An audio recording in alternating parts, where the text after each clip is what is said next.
అందరికీ నమస్కారం. మనం ఇప్పుడు మాట్లాడుకోబోయేది మనకు తెలుసు సంచారం జరుగుతూనే ఉంటాయి. 9 ప్లానెట్స్ ఉన్నాయి అందరికీ తెలిసిన విషయం. 12 రాశులు, ఆ రాశులు తిరుగుతూనే ఉంటాయి. మనం స్పెసిఫిక్‌గా ఒక గ్రహం గురించి మనం మాట్లాడకపోతున్నాము. అది కూడా కుజగ్రహం గురించి. ఆయనేమో ఇప్పుడు కన్యా రాశికి వెళ్తున్నారనమాట. 28th జూలై ఈ మంత్ ఎండ్‌కి.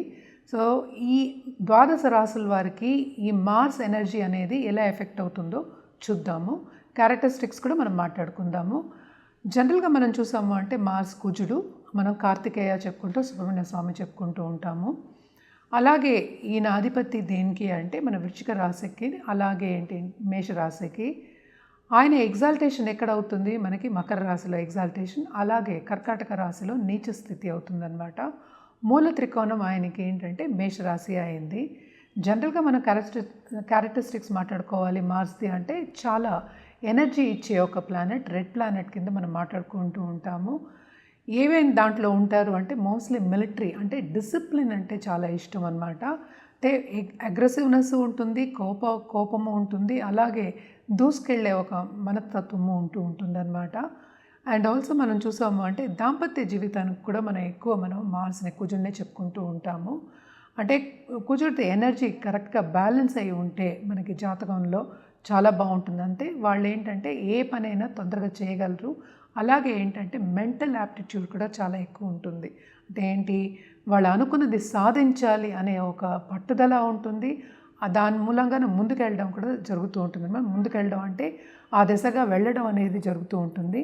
మార్స్ ఎనర్జీ అనేది తప్పక కావాలి. మార్స్ డెబిలిటేట్ అయినా మంచి పొజిషన్లో లేకపోయినా ఏంటంటే రెండు దెబ్బతింటాయి. అంటే ఇండివిజువల్గాను ఏదైనా సాధించాలి, మన లైఫ్లో ఒక పర్పస్ మనకి ఉండాలి, ఆ పర్పస్ని మనం సాధించాలి అనుకోవడం కొంచెం తగ్గుతుంది. అదొకటి కాకుండా దాంపత్య జీవితంలో కూడా మనకి కొన్ని ప్రాబ్లమ్స్ వచ్చే ఛాన్సెస్ ఉన్నాయి. అదొకటి కాకుండా ఇంటర్పర్సనల్ రిలేషన్షిప్స్లో కూడా ప్రాబ్లమ్స్ వచ్చే ఛాన్సెస్ ఎక్కువ కనిపిస్తున్నాయి అన్నమాట. సో మార్స్ అనే ఎనర్జీ అనేది అంత ఎక్కువ మనం చెప్పుకుంటూ ఉంటాం. తప్పక కావాలి, అది బ్యాలెన్స్ అవ్వాలన్నమాట. సో దానికి పరిహారం కూడా మనం చెప్పుకుంటూ ఉంటాము. మనం ఇచ్చే జెమ్ స్టోన్ కూడా ఏంటంటే మనం కూరలు ఇస్తాం, అంటే పగడం ఇస్తూ ఉంటాము. అదొకటి కాకుండాను మనం ఎప్పుడు మాట్లాడుకునేది, అందరూ చాలామంది భయపడుతూ ఉంటారు పెళ్లి చూపులప్పుడు కానీ, పెళ్ళికి సంబంధాలు చూసినప్పుడు కానీ కుజదోషాల గురించి మాట్లాడుకుంటూ ఉంటాం అన్నమాట. కుజదోషం అనేది మనం విడిగా మాట్లాడుకుందాం. బట్ ఆ దోషం ఉన్న వాళ్ళని చూసి చేసేవారు. ఎందుకంటే మాంగళ్య బలం కూడా మనం ఎక్కువ కుజుడితోనే మనం పోలుస్తూ ఉంటాము. అదే ఎనర్జీ అంటే ఏంటి, ఒక్కొక్క రాశిలో ఉన్నప్పుడు మారుతూ ఉంటుందన్నమాట. ఎప్పటికైనా మనం ఏంటంటే న్యాచురల్ బెనిఫిక్, న్యాచురల్ మ్యాలిఫిక్స్ అని మనం తీసుకుంటూ ఉంటాం. కుజుడిని జనరల్గా ఏంటంటే అట్లా మ్యాలిఫిక్ అండ్ బెనిఫిక్ కింద జాతక రీత్యానే మనం నిర్ధారించుకోగలం అన్నమాట. అది కూడా మనం ఏంటంటే మనకి కుజుడు మనం ఎప్పుడు చూసాము అంటే ఈ ధర్తీకి పుత్రుడు, అంటే ఎర్త్కి సన్ అని చెప్పుకుంటూ ఉంటాం అన్నమాట. అండ్ ఆల్సో ఏంటంటే కమాండర్ కింద మనం చెప్పుకుంటూ ఉంటాం. నేను ఇందాక చెప్పినట్టు మిలిటరీ డిసిప్లిన్ అనేది ఈయనకి చాలా ఇష్టం ఉంటుంది. So military disciplined person. So ఎక్కడెక్కడ వీళ్ళని చూడొచ్చు అంటే హై ఎబిలిటీ ఉన్న వాళ్ళు అనమాట. అంటే మార్క్స్ స్ట్రాంగ్గా ఉన్న వాళ్ళందరూ చాలా ఎక్కువ హై ఎబిలిటీ ఉన్న వాళ్ళు ఉంటూ ఉంటారు. అంటే ఏంటి, మిలిటరీ లీడర్స్ కింద, ఒక కంట్రీ లీడర్స్ కింద, అలాగే ఏంటంటే ఎస్పెషలీ ఏంటంటే మనకి ఒక టాప్ కన్సల్టెంట్ కానీ, లేకపోతే ఒక లెట్సే ఒక ఎంఎన్సీ పెట్టారు, లేకపోతే ఒక ఇండస్ట్రీ పెట్టారు, ఆ ఇండస్ట్రీలో సిఇఓ కింద ఇలాంటి వాళ్ళని మనం చూసుకోగలుగుతాం అన్నమాట. ఈ మార్స్తోనే మనకి ఏంటంటే మంచి మంచి యోగాలు కూడా మనం చూస్తూ ఉంటాము. ఇదేంటంటే మనకి జనరల్గా ఈ నెలలో 28వ తారీఖు మనకి కన్యా రాశికి వస్తున్నారు. అంటే లాస్ట్ 2-3 మంత్స్ నుంచి ఆయన అంత మంచి పొజిషన్లో, అంటే లాస్ట్ ఇయర్ నుంచి కూడా అంత మంచి పొజిషన్లో లేరు. అంటే ఏంటంటే డెబిలిటేషన్ పొజిషన్లో ఉన్నారనమాట.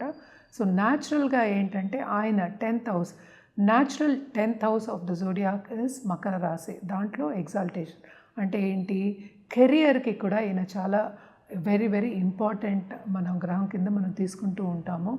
ఏ పని ఇచ్చినా కూడా సాధించగలరు, చేయగలరు, ముందుకెళ్ళగలరు. అంటే ఆ మెంటల్ ఎబిలిటీ ఉండాలి, ఆ మార్స్ ఎనర్జీ అనేది తోడవ్వాలి. దీంట్లోనే ఏంటంటే నెగటివ్ రిజల్ట్ కింద మనం తీసాము అంటే కొంత అగ్రెసివ్నెస్ ఎక్కువ ఉంటుంది. అండ్ ఆల్సో ఏంటంటే అన్నిటికీ ముక్కు మీద కోపం ఉంటుంది. అండ్ తొందరపాటు నిర్ణయాలు తీసుకోవడం అనేది కొంచెం ఎక్కువ ఉంటుందన్నమాట. అగ్రెసివ్నెస్ మరీ ఎక్కువ ఉంటుంది. సో నెగటివ్ ఎఫెక్ట్స్ అనేవి మార్స్కి ఇదనమాట. సో రెమెడియల్ మెషర్స్ అంటే నేను ఇందాక చెప్పినట్టు తప్పక కార్తికేయ సుబ్రహ్మణ్య స్వామికి తప్పక మనం పూజ చేయడం, మంగళవారం పూజ చేయడం అనేది జరుగుతుంది. కలర్ ఏమో మనం చెప్పింది ఏంటంటే ఎక్కువ రెడ్ చెప్పుకుంటాం, వారం ఏంటంటే మంగళవారం చెప్పుకుంటాం. అంటే అన్ని మంగళం కావాలని మనం అంటే అన్ని బ్లెస్సింగ్స్ మనకు ఉండాలి. మంగళ బ్లెస్సింగ్స్ కావాలంటే కుజ బ్లెస్సింగ్స్ ఉంటే మనకి ఇంటర్పర్సనల్ రిలేషన్షిప్స్ బాగుంటాయి. అలాగే దాంపత్య జీవితంలో అనుకూల పరిస్థితి ఉంటుంది. అండ్ ఆల్సో పిల్లలతో కూడా సన్నిహితంగా ఉండడం అనేది జరుగుతుందన్నమాట. తప్పక మనకేంటంటే ఈ గ్రహం వన్ ఆఫ్ ద మేజర్ గ్రహం ఆస్ట్రాలజీలో, వేదిక ఆస్ట్రాలజీలో అని తీసుకోవాలన్నమాట. అండ్ ఆల్సో జెమ్ స్టోన్ నేను ఇందాక చెప్పినట్టు మనం కోరలు అనేది ఇవ్వడం జరుగుతుంది. ఇదేంటంటే మనకు అనాదిగా వచ్చిన ఒక పద్ధతి పెళ్ళప్పుడే మనకి అందరూ కోరలు ఇచ్చేవారు, అలాగే పర్ల్స్ కూడా ఇచ్చేవాళ్ళు. ఎందుకంటే చల్లని చూపు ఉండాలి, at the same time balance అవ్వాలి. అంటే ఆ అగ్రెసివ్ నేచర్, ఆ తొందరపాటు ఇవన్నీ బ్యాలెన్స్ అవ్వాలి అనేది మనకి చెప్పడానికి కోసమని ఇచ్చేవాళ్ళు అనమాట. సో ఎప్పటికైనా సరే నెగటివ్ ఎఫెక్ట్స్ ఉన్నప్పుడు ఇవన్నీ మనకి ఎక్కువ కనిపిస్తాయి, కోపం ఎక్కువ కనిపిస్తూ ఉంటుంది. సింపుల్ ఎగ్జాంపుల్ చెప్పాలి అంటే రెడ్ అంటే మనకి ముందుకు సాగడం, అంటే ముందుకు వెళ్ళిపోవడం అనేది ఉంటుందన్నమాట. అంటే రెడ్ ప్లానెట్ మనం చెప్పుకుంటూ ఉంటాం. ఇదే ట్రాఫిక్ లైట్స్లో మనం చూసామంటే, రెడ్ లైట్ చూసామంటే ఆగిపోమని చెప్తాం. సో ఇదేంటంటే ఈ రెండిటికి మనం బ్యాలెన్స్ చేసుకోవాలి. అంటే లైఫ్ అనేది మనకి ఒక బ్యాలెన్స్. సో బ్యాలెన్స్ చేసుకోవాలి అంటే కనుక తప్పక మార్స్ ఎనర్జీ ఎలా ఉందో మనం చూసుకోవడం అనేది వెరీ ఇంపార్టెంట్.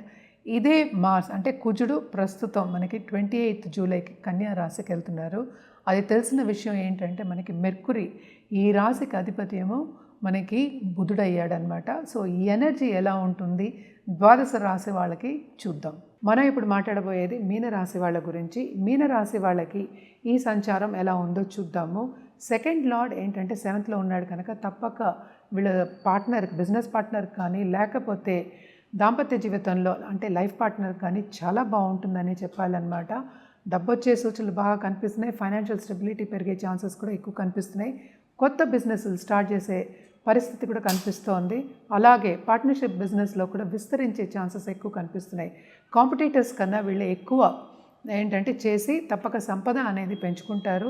అలాగే సేవింగ్స్ కూడా ఎక్కువ అయ్యే ఛాన్సెస్ మనకి ఎక్కువ కనిపిస్తున్నాయి అన్నమాట. దాంపత్య జీవితంలో కూడా కొంతవరకు అనుకూల పరిస్థితి అనేది నెలకొంటుంది.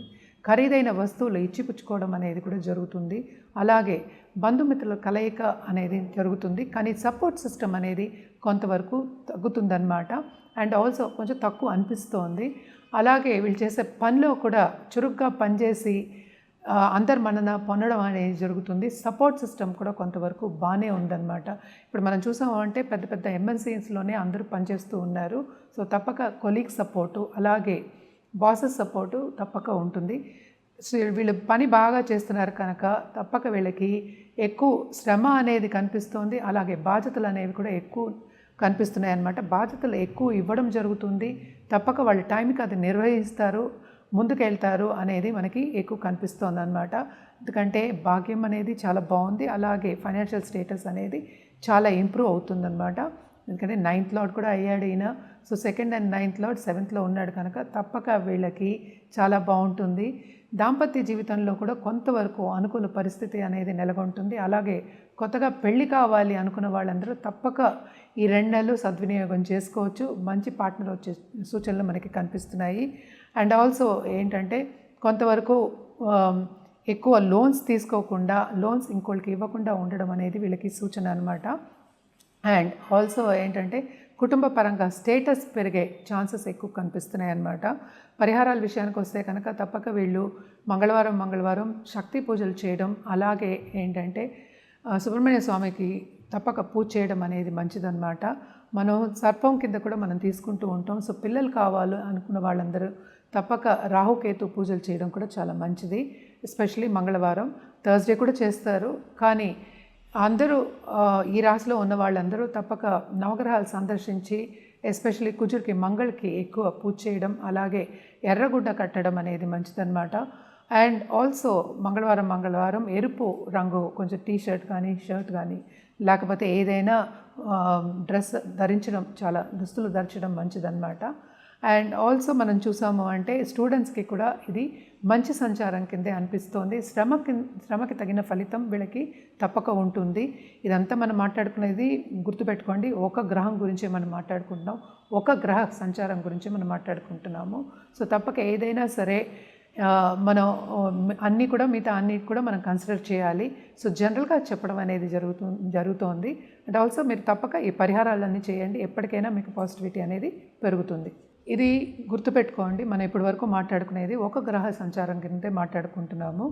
అంటే ఏంటి, కుజుడేమో మనకి సంచారం మనకి కన్యలో జరగబోతోంది. అది కూడా టిల్ సెప్టెంబర్, అంటే 28 జూలై నుంచి సెప్టెంబర్ వరకు ఉందన్నమాట.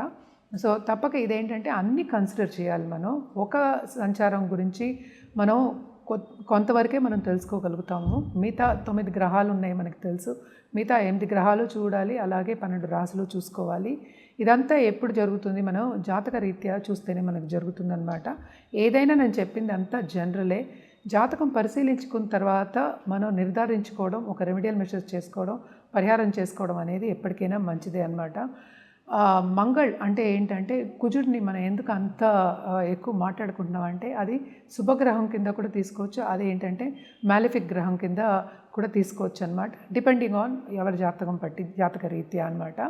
సో తప్పక ఏంటంటే మంచి చేసే ఒక గ్రహం, అందుకని మంగళ్ అని ఎప్పుడు చెప్తూ ఉంటాము. నేను ఇందాక కూడా అదే చెప్పాను.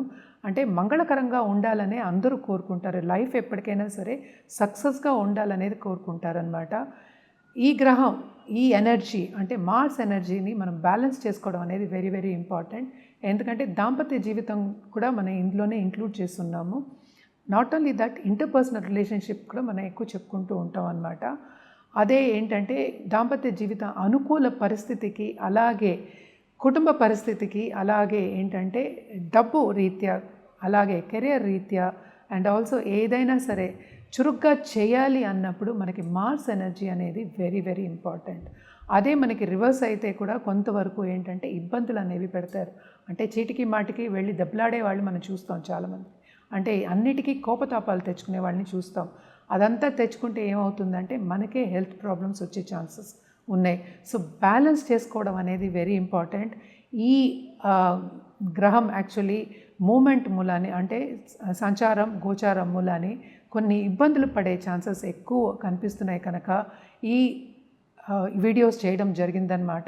సో తప్పక మనం చెప్పిన పరిహారాలు పాటించడం అనేది చేయండి. ఎందుకంటే లాంగ్ టర్మ్గా మీకు పాజిటివిటీ అనేది పెరుగుతుంది.